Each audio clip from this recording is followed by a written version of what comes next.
Hi, this is David, and this is another video for the Leader Coach Catalyst. You're out transforming results in the real world, and I'm here to help. Now, even if we've never met, one guess I might make about you as someone who watches this is that you have some challenging goals in front of you, or call them stretches or dreams, things that you're really working hard to do.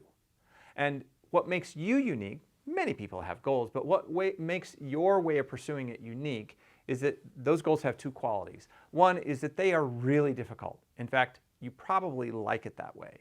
And the second is that they have some personal meaning to you. When you achieve them, it will be personally meaningful, either because perhaps it helps some people that are really important to you, or it's in a topic area or in an arena that is super important or meaningful to you. So difficult and meaningful, that's what sets you apart from the other people who frankly aren't watching these videos. And as wherever you are on your path, if this is where you are today, we know this is an oversimplification, but you have two potential outcomes. One is what I call the LWDD, the land where dreams die. And the other, I mean, that would really suck, right? But the other is the LWDT, the land where dreams thrive. And that's really what I want for you.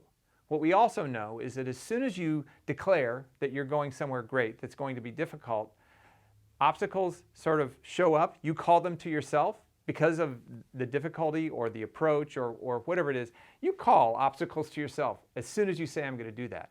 But also then obstacles come at you that you didn't choose. They choose you. And so the field in front of you is scattered with obstacles. And there are many things that you can do to do your best to get here in spite of those obstacles that you're going to have to deal with. I mean, you can work on strategy, build the best team, work on the environment, all sorts of things. But I want to focus on one in particular that I find is that you have the most personal influence over and that you're able to institute most quickly, that can have the most effect on your real-time results. And that is your mindset. And in particular, I'm going to call from something in performance psychology. There are two different pathways you can take with your mindset. One is to have a challenge mindset, and the other is to have a threat mindset. And I'm going to show you that this is more than just a difference in words. Actually, having a challenge mindset, when you see a problem or an obstacle in front of you, you actually see it as something that it's a challenge. You look at a way to work your way around it. It sort of brings out the best in you somehow when you see it as a challenge. When you see that very same obstacle as a threat, you're actually in a completely different state of mind, and your brain even fires differently.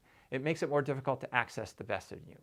So what I'd like to do is just give me a second to build this out for you so I can help you understand really clearly what's the difference and to help you identify where am I or you on this today with the big challenges that you're facing. Great. So as I share these with you, this compare and contrast, I'm going to ask you to look at yourself. I'm guessing that you spend most of your time in the challenge mindset, but it's a great time to ask yourself that question. It's easiest to look at other people, but the greatest value is going to come in this if you look at it for yourself first. So let's just talk about what happens if you find yourself in one or the other. When you're facing that obstacle, which mindset are you going to be in? First question is, what is your experience with power? If you're in the challenge mindset, you're actually going to be building your power. I call that power plus. If you're in the threat mindset, most likely, unless it's a real threat, you're going to be reducing your power. You're going to be more negative in your ability. Power not to dominate people, but to actually get work done, to accomplish things that you want. Also then, what's your orientation? If you're in the challenge mindset, your orientation is, we're here to win. We're playing to win. In the threat mindset, actually, while it may just sound like a play on words, you're here to, you're playing not to lose. And it has a very different approach on the actions that you take and the way you think about things. When you think about access, what do you have access to? Here, in the challenge mindset, you have access to even, dare I say, you have wisdom and talent. So you're accessing the very best of yourself. Here, what you have access to, because of the way your brain is firing, what you have access to is actually the least mature and the most primitive part of your brain. Pardon my bad spelling there. That word is most. So the most primitive part of your brain, simply because you chose the challenge mindset versus the threat mindset.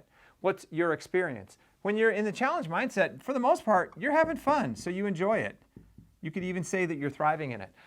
Then in this, it's more about suffering. When you're in the threat mindset, you're not having fun and you just want to get out of this place. So then, what about your self-talk? In the challenge mindset, really you see this mostly as we're here to learn. This is about learning. That's what we're talking about. All of this is we're just going to make ourselves better and keep getting stronger. So learning and getting stronger. Then here, it's more about feeling trapped or just being full of anxiety. We just want to get out of this place. There's no progress that's coming for me in this, especially when I'm accessing the least mature and most primitive parts of my brain. And then the last is the approach is that we just see this as, test, fail, and repeat, because here's where the learning is coming. And then the other, it's more about, oh my God, fail, stall, and then you could probably add to that whine and complain. So just check for yourself. Where are you in the challenges that you're facing right now or the obstacles that you're facing right now? Are you favoring yourself or favoring the challenge mindset or the threat mindset? And by the way, there's not a person who spends all of their time here. I know I don't. And so you'll find yourself here, but once you're aware of it, if you recognize yourself here, you know how to get yourself back, or you can get yourself back better. Because your path to assuming that you're going to make it to the land where dreams thrive is that you may make great progress in the challenge mindset and then get knocked down, and then make some more progress and get knocked down a few times, and then make progress and find a new way. So it's never a straight route to get to this place. And there will be some times when you find yourself in the threat mindset. But the goal is not never to spend time in the threat mindset, but to maximize your time there. And that is something. That's why I'm talking about it in this particular topic. There are other things that you can do to get yourself here, but this is the one that you have the most influence over and can make the biggest change on most quickly when you're aware of how it works. Just keep in mind that this isn't just true for you and for me as individuals. Teams can fall into the challenge mindset or into the threat mindset. Companies live in the challenge mindset or the threat mindset. Your customers live in the challenge or the threat mindset. And you can start to it's an overly simple lens, but it's also really powerful. I've used it for many years and helped my clients see it. And it can really open up things when you're like, what's going on? Or how do we make this better? Even days of the week can have different mindsets to them. The challenge versus the threat mindset. Think about Monday morning versus like a Friday afternoon or a Friday. And so all of those things are factors in what actually affects your power, your ability to land up in the land where dreams thrive. So the question then becomes, how do I spend as much time as I can? What influence do I have over that? There are many things that you probably already know. I'm going to make sure that we touch on two. The first is to just make sure that you are approaching things with more of a mindset of play or games. What makes a game? The definition of a game, if you want to get really technical, is it's a big goal, that there's a goal that's clear, that there's a way of tracking it, that it's difficult. That's why many sports, like think of soccer or football. The reason it's a fun game to watch or to play is because you can't use your hands. That makes it way more difficult. And so difficulty is actually an important part of making it a game. And then the last thing is to make it voluntary. You have to want to be in it. So if you can make it a game in those ways, here are 3 different ways that you can think about amping up the gamifying or the play aspect to make it a challenge. The first is that you have short-term goals, not just one massive long-term goal that you're moving towards, but create little games in the process. So you don't have to have just one big goal. Have shorter-term goals that you can move towards that also then create learning, but that keep people engaged and keep yourself engaged. The second is to just understand, like the conversation among you is, if this is hard, that's actually good. It's not, oh, this is hard and this sucks. There's actually almost an attitude or a shared conversation among you that when you hit difficult times, it's like, great, this means we're going to learn more. I actually shot another video about this. When you find yourself and you're totally confused, I say, awesome, I'm on the verge of a breakthrough. So there's that difficult equals good things, or at least good things ahead.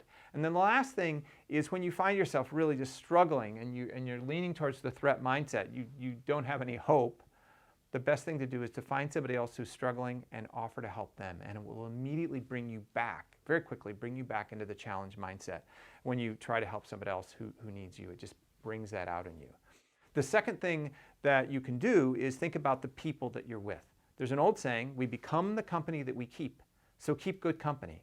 So choose people for your team. Choose to work with people who are already in the challenge mindset or who spend more time there. That helps you spend more time there.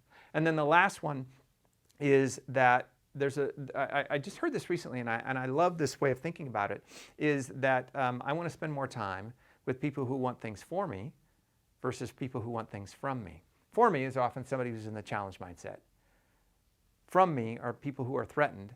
They're the ones who are going to want things from you. And so it's a great quick way to identify people want things for me, people who want things from me.